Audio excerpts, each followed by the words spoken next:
da carta aos Colossenses, que temos estado a estudar.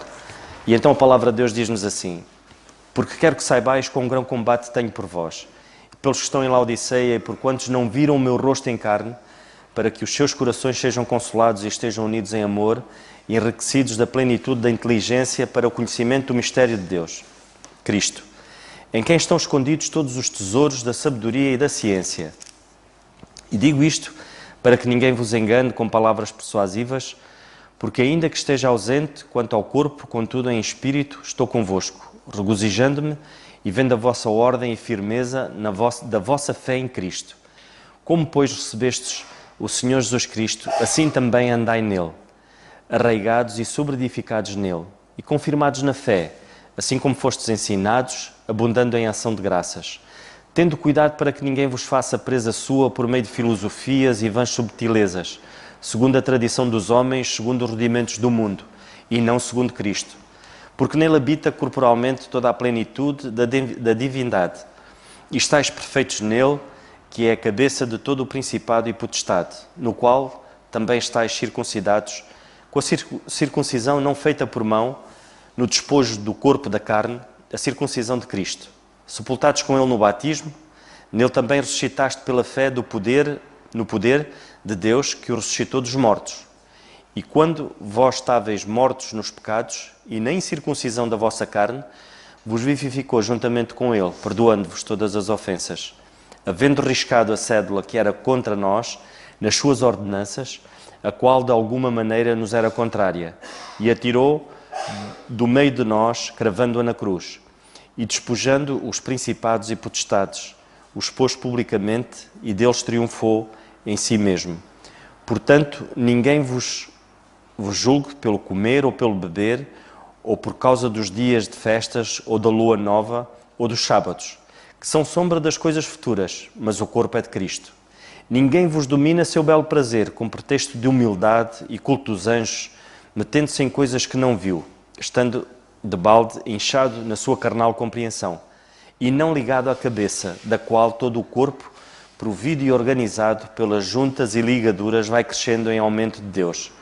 Se, pois, estáis mortos com Cristo, quanto aos rudimentos do mundo, porque vos carregam ainda de ordenanças como vivesses no mundo, tais como não toques, não proves, não manuseis, as quais coisas todas perecem pelo uso, segundo os preceitos e doutrinas dos homens, as quais têm, na verdade, alguma aparência de sabedoria, em devoção voluntária, humildade e em disciplina do corpo, mas não são de valor algum, senão para a satisfação da carne.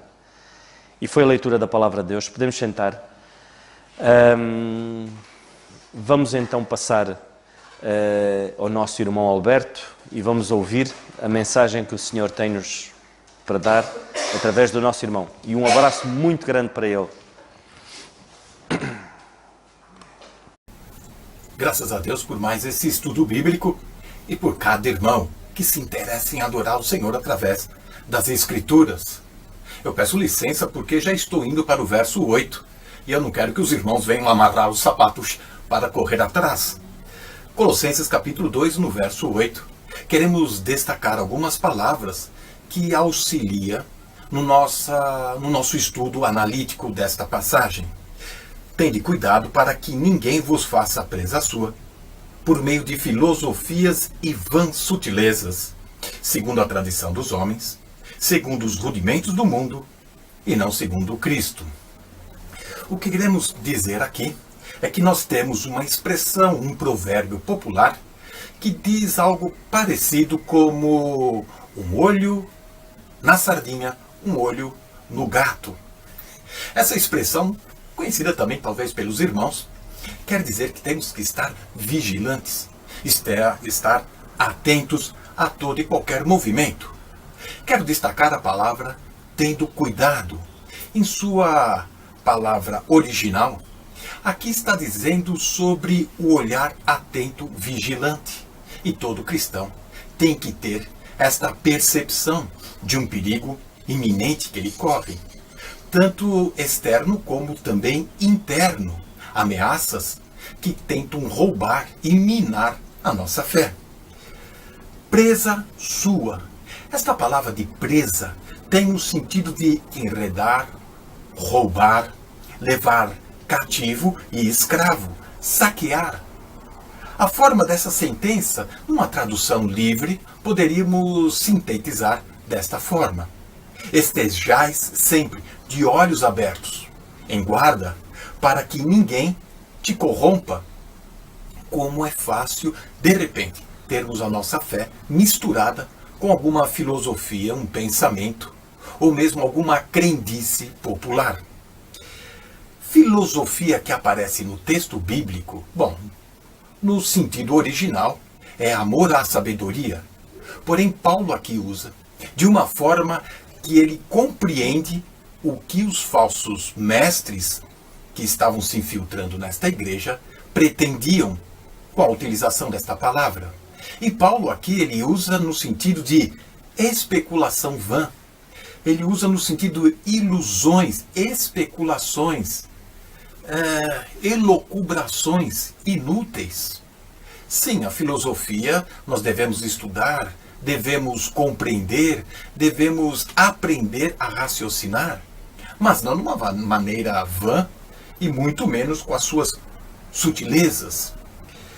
O esforço ético, moral, intelectual proposto por estas filosofias judaico-gnóstica, que estava querendo ameaçar a fé destes irmãos da cidade de Colossos, ela pretendia ser muito mais nobre e elevada. Mas Paulo fala aqui e apresenta o Evangelho como a excelência do conhecimento e da sabedoria. Sem a luz do Evangelho, vamos caminhar às trevas com filosofias humanas que não nos levam a lugar algum. Timóteo, na primeira carta de Paulo a Timóteo, no capítulo 6, no verso 20, Paulo adverte e chama atenção: ó Timóteo, guarda o depósito de que te foi confiado, tendo horror aos clamores vãos e profanos e às oposições da falsa chamada ciência. E também, em segunda carta de Paulo aos Coríntios, no capítulo 10, no verso 5, podemos ler assim: destruindo os conselhos e toda altivez que se levanta contra o conhecimento de Deus, levando cativo todo entendimento à obediência de Cristo. Aqui está, então, as preocupações do apóstolo Paulo. E ele diz que esta filosofia apresentada aqui seria vãs. E vãs no sentido de vazio, o sentido de infrutífero, de algo que não leva a coisa alguma, apenas a um inchaço. E a tradição, que poderíamos até traduzir de uma forma um pouco mais estrita, com tradicionalismo. Bom, qual seria a diferença de tradição e tradicionalismo? A tradição é aquela passada de geração a geração, onde que se apoia a sua autoridade e respeito nas pessoas e não nas escrituras. Charles Swindoll, um pastor americano, um teólogo, um grande escritor da cristandade, ele coloca uma frase que nos leva a essa reflexão. Ele coloca assim: tradicionalismo, ele tem a sua forma, a sua expressão na fé viva dos que já morreram. Essa é a tradição, a fé viva daqueles que já morreram. Enquanto que tradicionalismo é a fé morta dos que vivem. Portanto, quando nós temos tradição, nós temos que pensar também no tradicionalismo. E, por fim, os rudimentos deste mundo, os ensinamentos rudimentares, as simbologias, o asceticismo, o cerimonialismo, as práticas de rituais. E, para terminar, o mundo das coisas materiais. Portanto, podemos traduzir o verso 8 desta forma: sempre atentos aos perigos que nos cercam. Não haja ninguém que vos desvie por meio de vãs especulações inúteis, até mesmo enganos fúteis, os quais são segundo a tradição dos homens, segundo os ensinamentos rudimentares do mundo, e não segundo a Cristo. Que o Senhor nos dê esta visão, esse entendimento, para fugirmos destas armadilhas que o mundo nos coloca. Amém. Irmão Alberto, mas queria partilhar convosco o mesmo versículo, e eu vou lê-lo. Tendo cuidado para que ninguém vos faça presa sua por meio de filosofias e vãs subtilezas, segundo a tradição dos homens, segundo os rudimentos do mundo e não segundo Cristo. O nosso irmão Alberto, quando ele falava, e ele próprio dizia, ainda há pouco ouvíamos, que filosofia no grego significa amor à sabedoria, mas nunca à sabedoria de Deus. Infelizmente, um filósofo é aquele que procura conhecimento em si mesmo, não um conhecimento na palavra, e infelizmente, como crentes, muitas das vezes nós temos que vigiar e corrigir a nossa trajetória de vida, porque baseamos a nossa vida em filosofias humanas, e depois temos o outro lado, temos aquela parte que é o fim de semana, que é o fim de semana dedicado ao nosso Deus. Mas o nosso viver diário é um viver que não está em conexão com Deus. Então nós temos que parar e pensar um bocadinho em que é que nós baseamos a nossa vida, ou como é que nós podemos andar sabiamente. E quando eu digo isto, muitas das vezes nós pautamos a nossa vida, e quando se fala em filosofias de homens, e pensamos assim, não, mas eu não sigo nenhum filósofo de contemporâneo, ou eu nem falo tanto nisso. Há muita filosofia para aí, atual, lá está, que até tem uma aparência muito, muito boa, mas depois acaba por minar os nossos passos. Mina os nossos passos, mina aqueles que estão ao nosso lado. E quando eu falo nisso, o que é que eu digo? Para nós podermos perceber um pouco, quando eu levo a minha vida demasiadamente focada no meu bem-estar de saúde, isto não me interpretem mal, eu acho que todos nós devemos cuidar da nossa saúde, todos nós devemos ter um cuidado com a nossa aparência, mas tudo tem que haver um equilíbrio. Quando nós levamos demasiadamente a nossa vida ao ponto de prejudicarmos a nossa vida espiritual em prol da nossa própria saúde, em prol, porque temos que ter cuidado com isto, porque temos que ter cuidado com aquilo. Ou seja, eu depois vou, sem querer, limitar, porque Deus é um Deus de amor, é um Deus que espera disponibilidade. E quando eu limito a vontade de Deus na minha vida, porque eu quero pautar a minha vida primeiro pelo meu bem-estar, eu estou a seguir uma filosofia que não é a mais correta. Então eu tenho que ter esse cuidado. Outra palavra que eu acho aqui muito pertinente, que é subtileza. Infelizmente, numa barragem, uma barragem enorme, quando entra em colapso e quando uma barragem estoura, a coisa não acontece assim do nada. Subtilmente, há uma rachadelazinha que quase que ninguém vê. E depois, subtilmente, essa rachadela vai abrindo aos poucos, e vão passando os anos. E nós vemos, agora, ainda há pouco tempo, houve aqui uma desgraça em Portugal que colapsou uma estrada de uma pedreira, e subtilmente as coisas vão acontecendo. E na nossa vida, a subtileza do inimigo é precisamente tirar quê? Tirar-nos a bênção de Deus na nossa vida. E isso passa por quê? Por desviar-nos. Nós lemos em Gênesis, nós podemos ler em Gênesis 27 e no versículo 35, e nós vemos como é que Jacó, o versículo até diz, o próprio pai a dizer que subtilmente Jacó tirou a bênção de Esaú. Subtilmente. Ou seja, tirou. A subtileza que a palavra de Deus nos diz aqui é roubar, é tirar. Ou seja, é tirar aquilo que o Senhor nos quer dar. Claro que a palavra de Deus ela é clara. E está aqui tudo muito claro. Nós temos que ir aqui beber. Mas podemos não vir. Nós podemos não nos dirigirmos à palavra de Deus. Deus não nos obriga a nós estarmos aqui à quarta-feira, a estudarmos da palavra, a priorizarmos Deus em primeiro lugar. Deus não nos obriga a isso. Mas existem coisas subtilmente na nossa vida que nos podem desviar. Então temos de ter cuidado com isso. E nós ouvimos o nosso irmão Alberto, e muito bem, e ele falou um pouco acerca disso. Temos de ter muito cuidado para que a nossa vida possa ser pautada da palavra de Deus acima de tudo, focados naquilo que é mais importante e utilizar algumas coisas que nós até podemos ir buscar neste mundo secular, como algumas ferramentas que nos podem ajudar no nosso dia-a-dia, mas em primeiro lugar, e a base e os pilares, e onde nós temos de estar enraizados, como nós vimos nos versículos anteriores, é na palavra de Deus. Se assim for, não vai haver filosofia nenhuma humana, nem algumas artimanhas subtis que o inimigo vai arranjar para nos desviarem e tirarem o nosso foco do serviço ao nosso Deus. Que o Senhor nos ajude e nos dê firmeza para podermos continuar humildemente buscando Deus.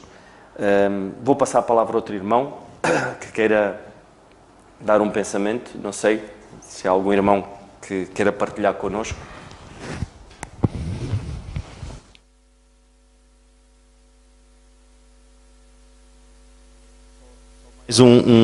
Um pequeno pormenor ainda acerca das filosofias. Nós lemos em Atos o apóstolo Paulo, ele contendia com os filósofos da altura em Atenas e eles próprios ficavam estupefactos e não sabiam daquilo que ele estava a falar, mas ele contendia com eles. Ele não era um filho de Deus que se resignava a ouvi-los e ponto. Não, ele era um guerreiro destemido e ele contendia com eles. E deixava-os sem argumentos. Que o Senhor nos ajude a podermos deixar sem argumentos muitos filósofos que andam por aí e querem deitar a palavra de Deus. Vou passar então ao nosso irmão Carlos.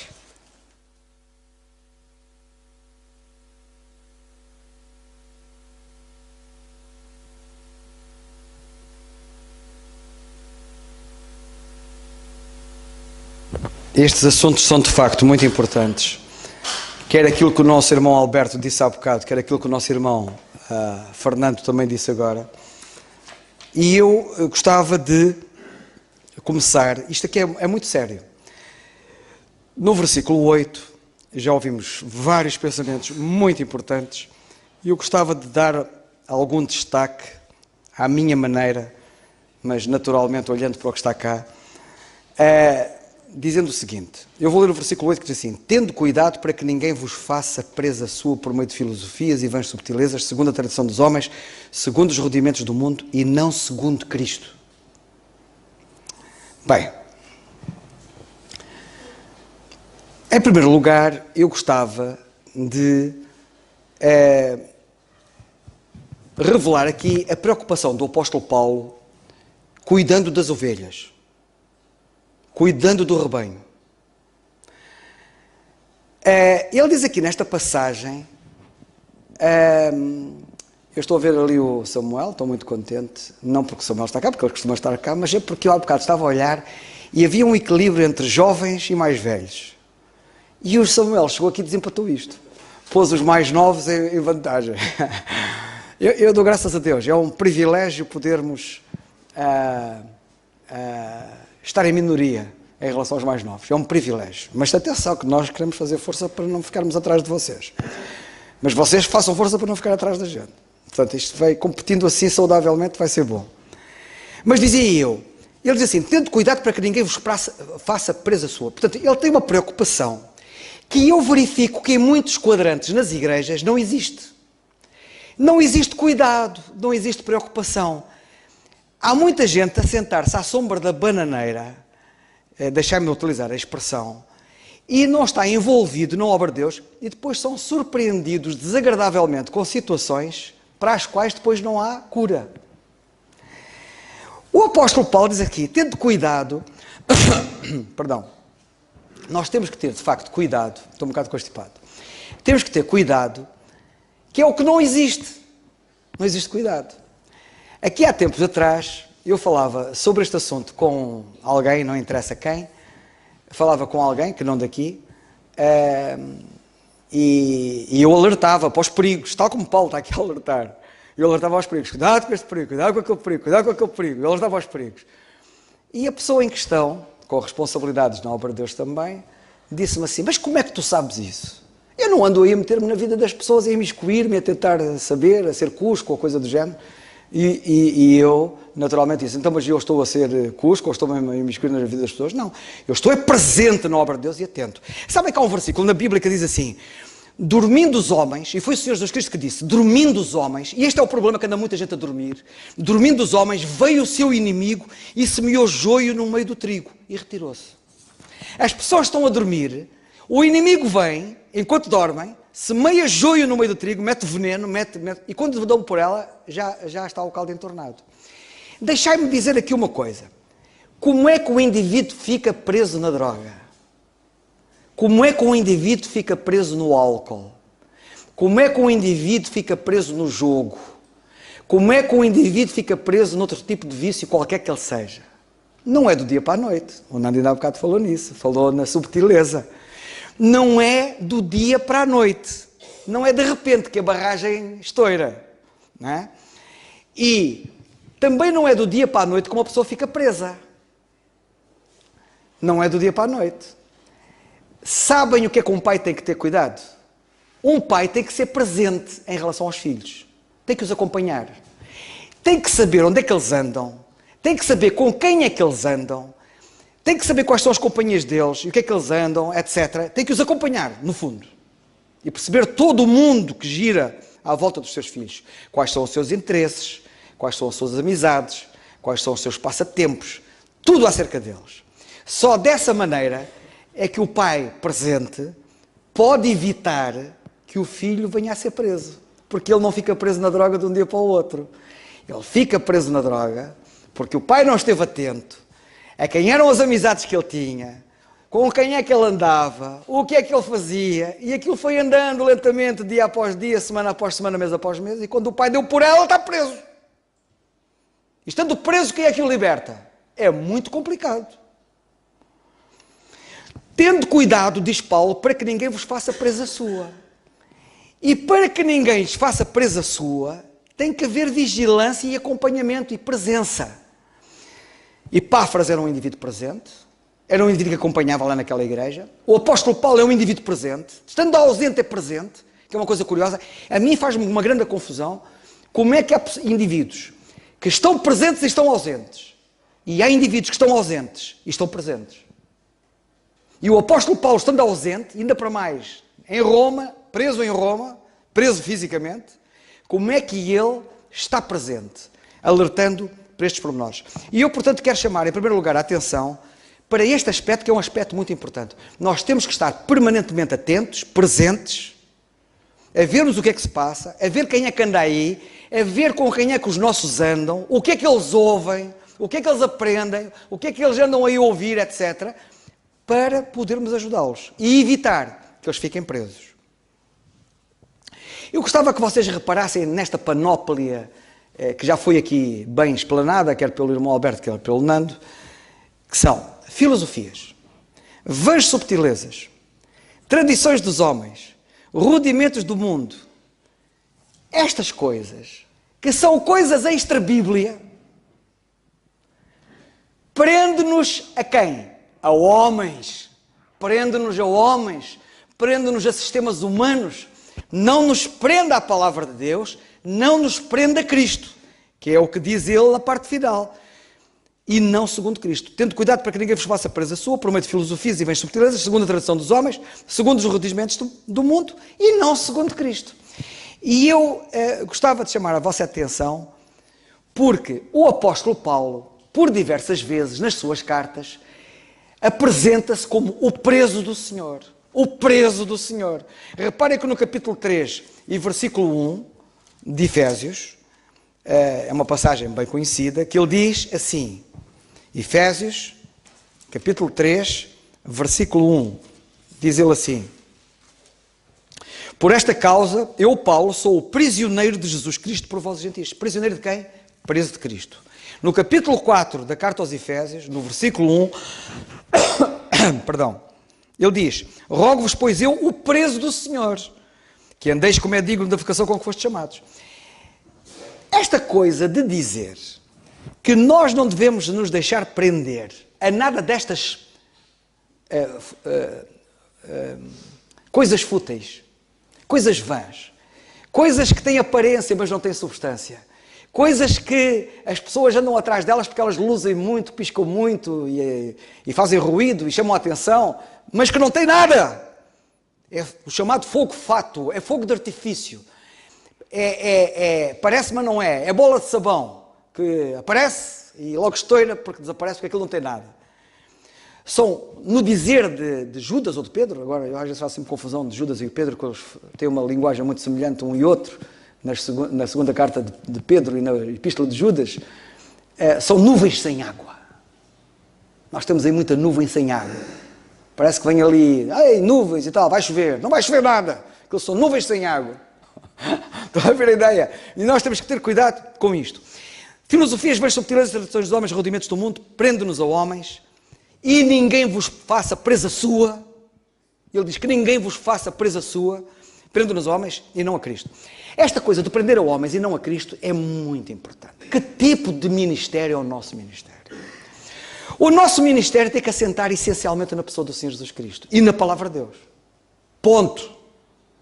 E não é andarmos a copiar aí esquemas do mundo, porque aquilo que no mundo que se faz pode ser aplicado na igreja, pode ser utilizado na igreja, e as pessoas querem utilizar essas coisas que não deixam de ser filosofias, vãs subtilezas, tradição dos homens, rudimentos do mundo.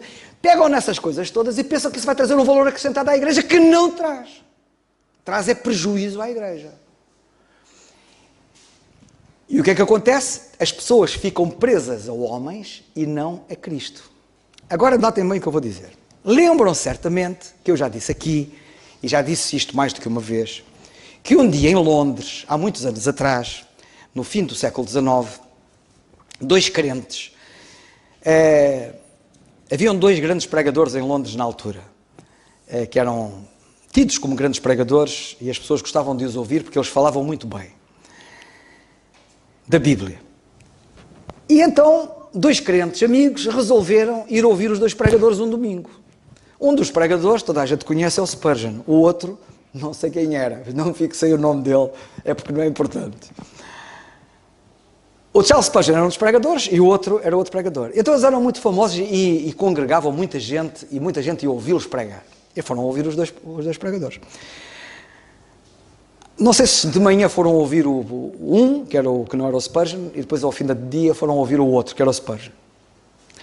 Quando ouviram o primeiro pregador, ele pregava mesmo muito bem, ele era um indivíduo eloquente, era um indivíduo que falava bem, tinha a arte de bem falar, e ficaram impressionados, e o comentário deles, espontâneo, quando saíram do culto, foi este: que grande pregador.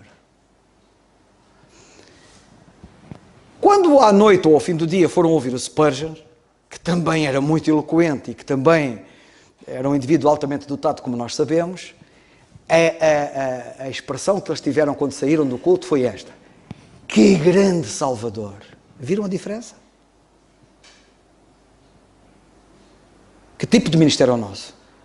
O meu ministério é um ministério que conduz as almas a ficarem presas a Cristo, a ficarem fascinadas com Cristo, a ficarem ocupadas com Cristo, ou o meu ministério é um ministério que leva as pessoas a ficarem presas a mim, ou aos sistemas humanos que eu advogo e que defendo.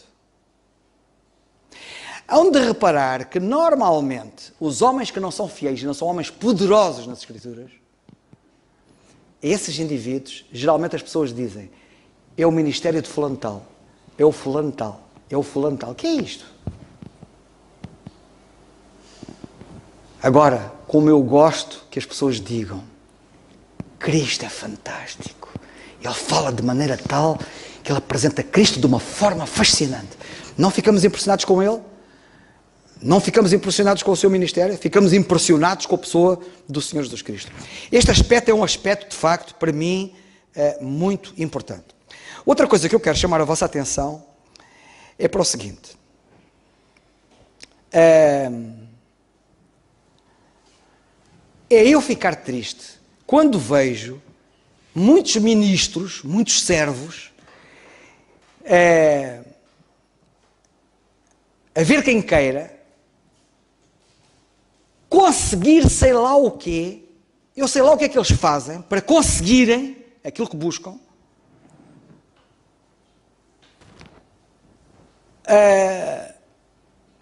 queiram conseguir sei lá o quê, com o que quer que seja, e não apenas com Cristo. Eu vou dizer uma coisa. Eu tenho uma cana de pescar. A minha cana de pescar é única. É Cristo. Eu não uso nenhum palangreiro. É assim que se chama, não é? Os palangreiros. São navios de pesca altamente sofisticados, com grandes aparelhos de pesca. Não, eu não uso nenhum palangreiro. Perdão. Eu não uso nada de sofisticação. Eu tenho a minha cana de pesca, que é Cristo. Ponto. E há pessoas que usam sei lá o quê. Alguns trazem bilhar para as instalações da igreja, mesas de ping-pong, mesas disto, mesas daquilo, e dizem eles que é para cativar as almas. Meus amigos, nós estamos aqui, não é para cativar as almas com o que quer que seja, nós estamos aqui para cativar as almas com Cristo. E eu tenho que as cativar é com Cristo. Elas precisam de Cristo. Elas não precisam de snooker, elas não precisam de ping-pong, elas não precisam dessas coisas. Elas precisam de Cristo. E eu quero chamar a vossa atenção para isto, sabem porquê? Porque eu quero que vocês vejam nesta passagem que nós temos tudo nele. Quando eu vejo indivíduos a quererem falar de Cristo e ao mesmo tempo a quererem socorrer de uma série de muletas, supostamente para conseguir o grande objetivo que é alcançar as almas para Cristo, então eu digo assim, estes indivíduos não conhecem Cristo, porque Cristo é todo suficiente. Ele não precisa de adereços, não precisa de ferramentas extras, ele não precisa de ajudas, ele não precisa disso. Ele é todo suficiente. Temos tudo nele. Não precisamos de filosofias, não precisamos de tradições de homens, não precisamos de vãs subtilezas. Eu acho a graça. Uma vez, um dia, eu estava a evangelizar. Já foi há uns anos que isto aconteceu. Eu estava a evangelizar camaradas meus nos fuzileiros e alguns diziam assim, que estavam a ouvir. E aquilo era noite após noite, eram sessões contínuas. Era uma noite, um deles virou-se assim, olha, este indivíduo estuda a arte da retórica. Olha como é que ele fala. Já viram como é que ele fala? Olha ele a falar. Depois eu estava a evangelizar, estava a falar à minha maneira, à maneira do Senhor. E achavam que eu tinha estudado retórica. E eu estudar retórica. Retórica. Não preciso de retórica. Há pessoas, e conhecem, olha, sabem de uma coisa a propósito. Esses que andam nos seminários, vão lá estudar retórica. Epá, que coisa mais... Bem, irmão Alberto, qualquer dia... Dário, atenção que a mensagem do irmão Alberto está à espera de ir para o ar. Acaba lá aquilo que andas a fazer, porque toda a gente, aí no mundo inteiro, tem que ver aquela mensagem do irmão Alberto sobre o perigo dos seminários e aquilo que eles ensinam e que dão e que de Cristo não precisa, porque Ele é todo suficiente. O que é isso de retórica? É assim, meus amigos. Ou nós temos o dom dado por Deus e temos a retórica toda que Deus nos dá para a glória de Deus, ou não é retórica humana que nos vai transformar em servos de Deus. Porque quando nós somos servos de Deus e temos tudo, daquele que é completo em tudo, ou somos servos dos homens e precisamos, para tentar imitar a realidade que não é, uma série de muletas que são caricaturas e que são a vergonha do Evangelho. E eu recusar-me-ia sempre a estudar retórica. O que é isso de estudar retórica? Epá, tem que dizer isto. Isto é para ser dito. E para ficar registado. Temos tudo nele. Não precisamos de bengalas, de muletas. O que é que diz o versículo 9 da nossa passagem? Vocês já viram o que é que está ali no versículo 9? Reparem bem o versículo 9 da carta aos Colossenses, do capítulo 2. Depois dele dizer no versículo 8, tendo cuidado para que ninguém vos faça presa sua, etc. Versículo 9, ele diz assim, porquê? Porque nele habita toda a plenitude. E eu só fico com isto. Nele habita toda a plenitude. Ele está completo. Ele é pleno. Ele não tem falta de nada. Tem tudo. Temos tudo nele. Portanto, se temos tudo nele, para que queremos filosofias? Se temos tudo nele, para que queremos subtilezas, como retórica ou outras coisas semelhantes? Se temos tudo nele, para que queremos tradições de homens? Esta coisa das tradições dos homens tem muito que se lhe diga. E já ouvimos alguma coisa. Mas eu quero chamar a vossa atenção para uma coisa que me parece importante. Quando nós não somos genuínos, tentamos imitar os que o são. E um bocado de tradicionalismo ou de tradição é a imitação que nós tentamos fazer dos que são genuínos. Mas Deus não quer imitadores. Deus quer pessoas genuínas, autênticas. A vida cristã é resultante de uma comunhão íntima e plena com Deus. E uma pessoa que veja o resultado de uma vida cristã, de uma vida plena em comunhão com Deus, pode facilmente, olhando para os resultados, tentar fazer uma coisa semelhante ou igual. Mas não é genuíno. Isso não vale nada. Nós vemos aqui na passagem do versículo 9, porque é que nós devemos rejeitar tudo isso? Porque nele habita toda a plenitude. E se nele habita toda a plenitude, não há falta nenhuma nele. Nós temos que nos ater mais a Cristo, ficarmos cada vez mais satisfeitos com Cristo, percebendo que nele temos tudo e que não temos falta de nada nele. E precisamos de conhecê-lo em toda a sua suficiência. É um dos aspectos importantes. Nós temos que conhecer Cristo. Fala-se conhecer Cristo. Esta coisa de conhecer Cristo tem muito que se lhe diga. Porque conhecer Cristo na sua essência é conhecer na sua suficiência, por exemplo. Saber que Ele é suficiente. Totalmente suficiente. E que não precisa de mais nada. Nós não precisamos de mais nada. Tendo Cristo temos tudo. E não tendo Cristo podemos pensar que temos tudo e não temos nada. Há 3 coisas que o apóstolo diz aqui nestes versículos. O primeiro, no versículo 8, é: ninguém vos faça presa sua. A segunda está no versículo 16 e diz: ninguém vos julgue. E a terceira, no versículo 18, diz: ninguém vos domine. 3 alertas. Eu só queria chamar a vossa atenção no versículo 8, porque é nesse que nós estamos, para que ninguém vos faça presa sua. Sabem que há outras versões que dizem isto de maneira diferente. Por exemplo, há versões que dizem, em vez de dizer ninguém vos faça presa sua, dizem ninguém vos despoje. Quando um indivíduo é feito presa, é despojado. Quando um indivíduo ia para a guerra antigamente e era aprisionado pelo inimigo, o inimigo despojava de tudo. Ele ficava sem nada. Alguém poderá dizer assim, então, mas ninguém vos faça presa sua ou ninguém vos despoje? Os dois pensamentos completam-se. Sabem que às vezes é difícil encontrar uma palavra, ao traduzir, isto é um dos problemas dos tradutores. Por isso é que os italianos dizem que tradutor é traidor. Um dos problemas, eu não sei dizer isto em italiano, mas eles dizem que o tradutor é traidor. Quer dizer que ele trai o pensamento. Muitas vezes os tradutores traem o pensamento. Às vezes não é que traiam o pensamento. Às vezes é a dificuldade que têm em encontrar a palavra certa, que às vezes não há na língua, para onde se está a traduzir, que expresse o que a palavra original tem. Por exemplo, a palavra saudade, portuguesa, traduzida para outra língua qualquer, ninguém consegue. Não há uma só palavra que diga o que é saudade. Às vezes eu acho graça, porque eu trabalhei também no meio, lá na minha vida profissional, com americanos e ingleses, franceses, alemães, etc. E falava-se às vezes nisto, e então os ingleses tentavam, alguém tentar explicar ao inglês o que é saudade. Então, I'm longing for, estou a suspirar, mas saudade não é suspirar por... O sentimento da saudade é uma coisa que não há uma palavra, aliás, nem há palavra, mesmo na língua portuguesa, não existe nenhum sinónimo para saudade, não há.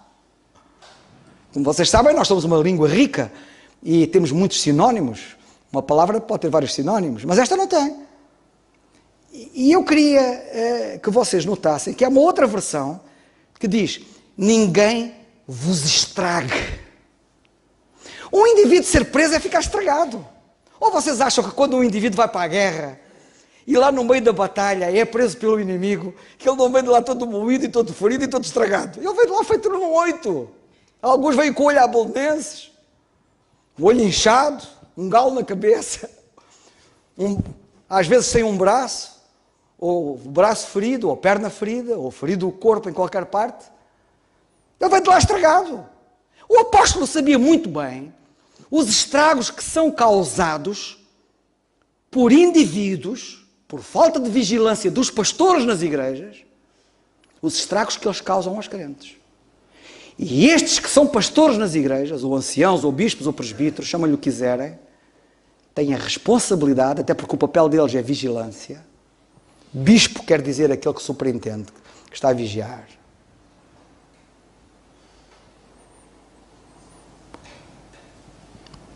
E tem que estar atentos, porque se dormem, o inimigo vem e vai causar muito estrago. Muito estrago.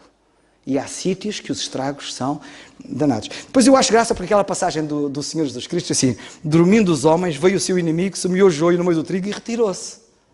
Sabem que eu conheço uma igreja que eu não vou dizer aqui o nome, que o inimigo veio, semeou o joio, lá no meio, semeou o joio, o inimigo foi lá semear o joio, depois retirou-se e aquilo ficou tudo estracangalhado. Isto é grave. E há pessoas que andam a assobiar para o lado e não se apercebem dos perigos que correm e da vigilância que devem ter. Isto exige disponibilidade total. Sabem de uma coisa? Sabem porque é que a Bíblia diz na carta aos Tessalonicenses que os anciãos, ou os que presidem sobre vós no Senhor, acho que é na carta aos Tessalonicenses que isso está, não é? Não sei se é na primeira, se é na segunda, mas é numa das cartas. Os que presidem são dignos de duplicada honra. Não está lá escrito. Versículo... reconhecer os trabalhos sobre vós no Senhor e vos mais que tenhais em grande estima e amor por causa da obra que tendo paz entre vós. Mas se calhar não é aqui. Onde é que está escrito que eles são dignos de duplicada honra? Mas vocês conhecem a passagem. Que estes que trabalham na palavra e na doutrina, é assim, a passagem diz, os que trabalham na palavra e na doutrina são dignos de duplicada honra. Eu estou a confundir aqui com 1 Tessalonicenses capítulo 5, que também fala nesta matéria, mas temos aqui tantos jovens, a maioria, mas nenhum deles consegue chegar ao versículo. É uma coisa impressionante. Eu não percebo isto. Onde é que está o versículo? Dignos de duplicada honra. Estou-vos a dar o target. Dignos de duplicada honra. Os que trabalham na palavra da doutrina. E eu quero mesmo que vocês vejam esse versículo, porque eu quero vos dizer uma coisa muito importante. Então, não conseguem encontrar? A minha cabeça também está a falhar. Então,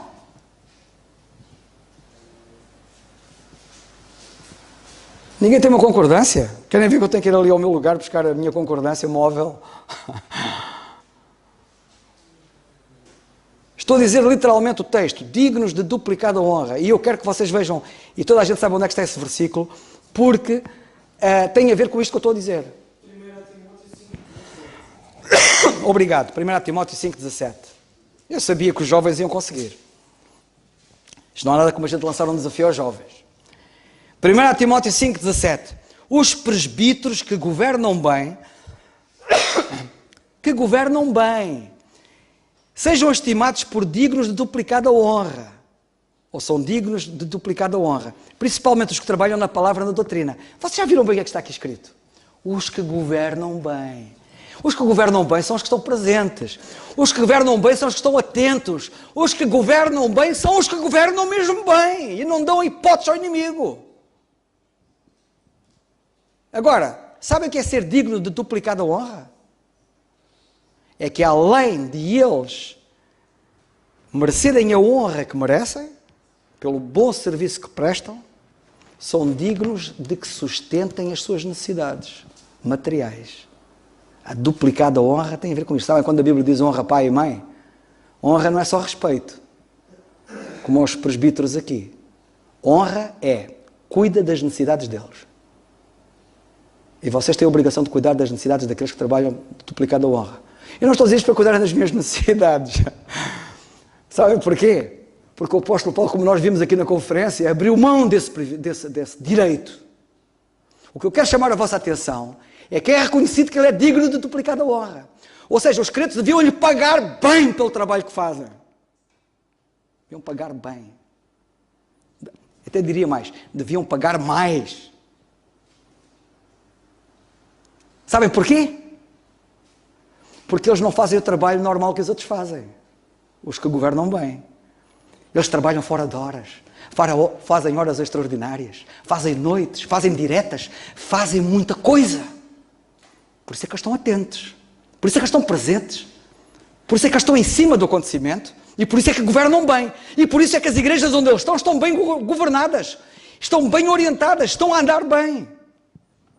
E eu, portanto, queria chamar a vossa atenção para isto. Portanto, cuidado, fazer presa sua, ou despojar, ou estragar, ou enganar. Há outra versão que diz enganar.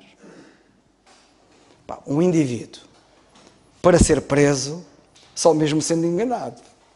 Eu ainda era miúdo e andava a jogar às escondidas, às agarradas e não sei o quê. Lembra-se? Isso é aquelas coisas que os miúdos fazem, não é? Para alguém me prender, lá naquele jogo, estávamos a falar de um jogo de crianças, para alguém me prender tinha que me enganar bem. Porque eu estando atento eu não me deixava enganar. Não me deixando enganar ninguém me prendia.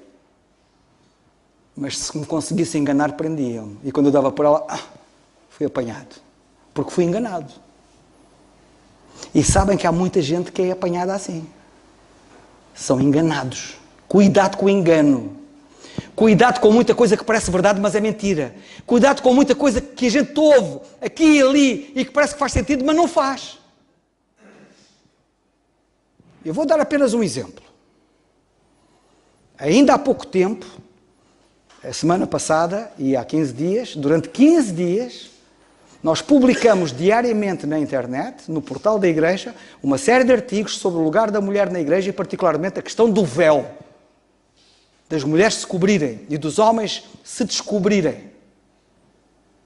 Pois há indivíduos, e vocês ouvem-nos por aí, que torcem a Bíblia e tentam enganar as pessoas, tentando dizer o que não está lá. Mas isso é desmistificado no artigo também, ou na série de artigos.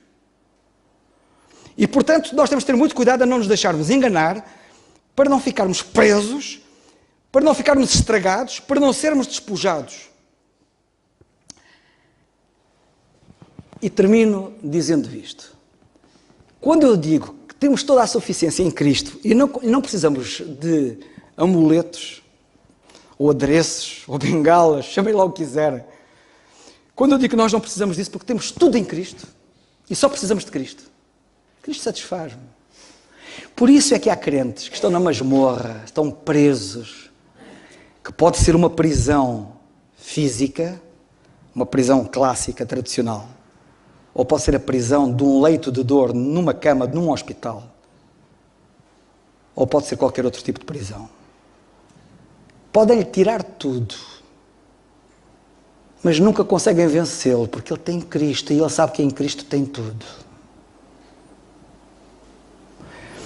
Eu quero vos dizer isto, porque agora vocês vão poder perceber porque é que o apóstolo Paulo disse isto. Disse ele assim: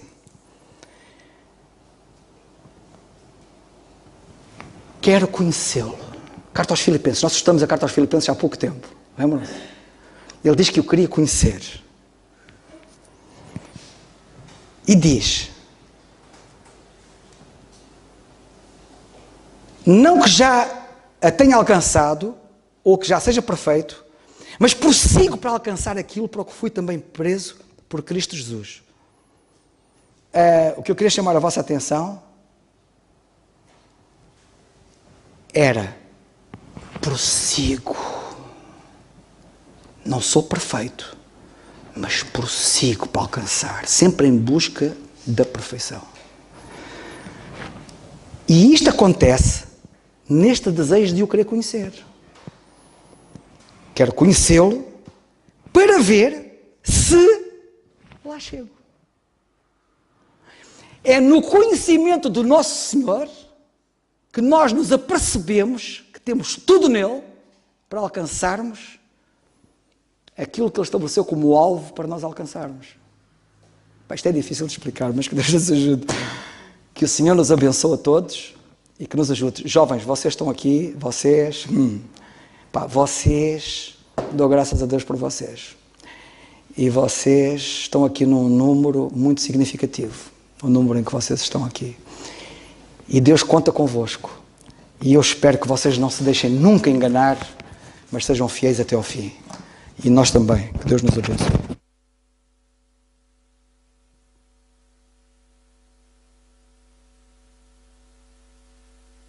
Faço as minhas palavras, as do Carlos. Eu também dou graças a Deus por estarmos em minoria, os mais velhos. Mas é muito bom. Dou graças porque é mesmo assim. A nossa segurança está na palavra. Vamos ficar de pé, vamos terminar com a oração. Senhor nosso bendito e amado Pai, graças te damos mais uma vez por tu ministrares a tua palavra, Senhor, esta noite, e te agradecemos porque de facto é muito urgente, Senhor, cada um de nós vigiarmos, Senhor, vigiarmos a nós próprios, Senhor, vigiarmos, Senhor, os que têm responsabilidade, Pai, mas nós te damos graças porque esse alerta, Senhor, é patente na tua palavra e é algo que temos de ter esse cuidado, Senhor, diariamente. Ajuda-nos a despojar-nos sempre do velho homem, Senhor, e a revestir-nos do novo através do Senhor Jesus Cristo, Pai. Te agradecemos mais uma vez por podermos também ter o privilégio de nos levarmos a Ti em oração e falarmos acerca das várias questões que nos preocupam, e sabendo que Tu estás no cuidado, Senhor. Te agradecemos por cada presente aqui, Senhor, por cada filho Teu, que Tu cuides do resto da semana, das lutas, Senhor, mas te agradecendo e tendo a certeza de que Tu não permites que nada aconteça, Senhor, que saia fora da Tua permissão, Senhor. Se Tu permites é porque tem algo que nos vai beneficiar, Senhor, quer para nós aprendermos, quer para nós crescermos e às vezes para mudarmos o rumo da nossa rota, Senhor. Que Tu nos ajudes a estarmos atentos à Tua palavra e àquilo que Tu nos queres dizer. Te agradecendo mais uma vez pela mensagem que Tu transmitiste, no nome do Teu Filho, nosso Senhor Jesus Cristo. Amém. Amém. O culto está terminado. Isto está a gravar. Isto é importante dizer isto só no instante. Força. Vocês certamente que repararam que a dada altura eu fiz referência à conferência. E disse, como na conferência foi falado a questão do apóstolo Paulo ter abdicado daquele direito que tinha, etc. Lembram-se? E as pessoas vão ouvir as 3 mensagens da conferência, porque nós publicamos 3 mensagens na conferência. E nas 3 mensagens nada disso é falado lá. E eu quero que vocês saibam que a conferência não são apenas as 3 mensagens. A conferência é toda uma atmosfera, é todo um conjunto de acontecimentos, alguns dos quais não ficaram registados de propósito, que é para vocês perceberem que a conferência é mais do que mensagens que vocês podem ouvir. E o nosso desejo é que brevemente estejam cá connosco, que é para verem aquilo que não é visível naquelas mensagens. É mesmo isso. O culto está terminado, irmãos.